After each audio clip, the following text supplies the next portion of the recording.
Right, breaking news చూస్తున్నాం. AP రాజకీయాల్లో కీలక పరిణామం చోటు చేసుకుంది. ప్రభుత్వ విప్ పదవికి రైల్వే కోడూరు ఎమ్మెల్యే అరవ శ్రీధర్ రాజీనామా చేశారు. వ్యక్తిగత అనివార్య కారణాల వల్ల ప్రభుత్వ విప్గా తన బాధ్యతలను కొనసాగించలేనని వెల్లడించారు. ఇక ఈ మేరకు తన రాజీనామా లేఖను డిప్యూటీ సీఎం పవన్ కళ్యాణ్ ద్వారా సంబంధిత అధికారులకు పంపించారు. అనంతరం అరవ శ్రీధర్ సమర్పించిన రాజీనామాను రాష్ట్ర ప్రభుత్వం ఆమోదించింది. ఆయన రాజీనామా తక్షణమే అమల్లోకి వచ్చింది.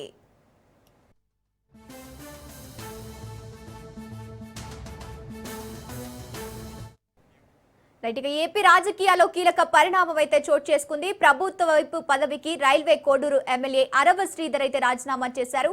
రైట్, ఇక ఇదే అంశానికి సంబంధించి పూర్తి డీటెయిల్స్ మా ప్రతినిధి రమేష్ అందిస్తారు. రమేష్, చెప్పండి, రైల్వే కోడూరు ఎమ్మెల్యే అరవ శ్రీధర్ రాజీనామా చేశారు. అసలు దీనికి ప్రధాన కారణం ఏంటి? ఎందుకు రాజీనామా చేయాల్సి వచ్చింది? గంగోత్రి జనసేన ఎమ్మెల్యే అరవ శ్రీధర్ ఇటీవల ప్రభుత్వ విప్ పదవికి రాజీనామా చేశారు. ఆ రాజీనామా లేఖను AP deputy CM Pawan Kalyan కు అందించారు. పవన్ కళ్యాణ్ ఆ లెటర్ ను సంబంధిత అధికారులకు పంపించారు. దీంతో ఈ రోజు అరవ శ్రీధర్ చేసినటువంటి రాజీనామాను అధికారులు ఆమోదించారు.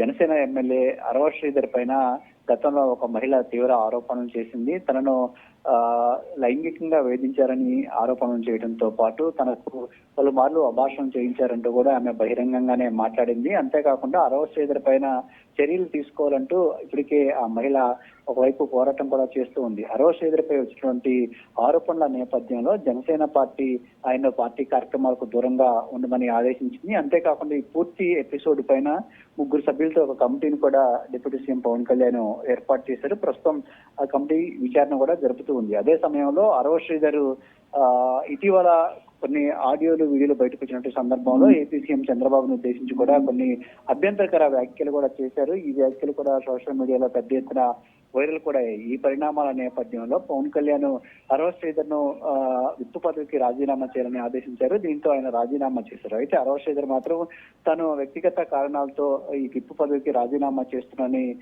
చెప్పినటువంటి పరిస్థితి కూడా ఉంది. ఇక తాను ఎమ్మెల్యేగా కొనసాగుతాను, విప్ పదవిని నిర్వహించలేనంటూ చెప్పినటువంటి నేపథ్యంలో ఆయన రాజీనామా లేఖను పవన్ కళ్యాణ్ అందించారు. ఆ తర్వాత ఆ లేఖ సంబంధిత అధికారులకు వెళ్ళింది. అధికారులు కూడా ఆ లేఖను ఆమోదించినటువంటి పరిస్థితి కూడా ఉంది. అరవ శ్రీధర్ పైన ప్రధానంగా మహిళలకు సంబంధించి ఒక మహిళతో ఉన్నటువంటి ఈ అక్రమ వ్యవహారానికి సంబంధించి ఆరోపణలు కూడా వస్తున్నాయి. అది జనసేన పార్టీ కూడా కొంత తలనొప్పిగా మారింది. డిప్యూటీ సీఎం పవన్ కళ్యాణ్ కూడా కొంత ఇబ్బందిగా మారింది. ఈ నేపథ్యంలోనే అరవ శ్రీధర్ విషయంలో ఇటు జనసేన పార్టీ కూడా కొంత కఠిన నిర్ణయాలు కూడా తీసుకుంటున్నటువంటి పరిస్థితి కూడా ఉంది. గంగోత్రి.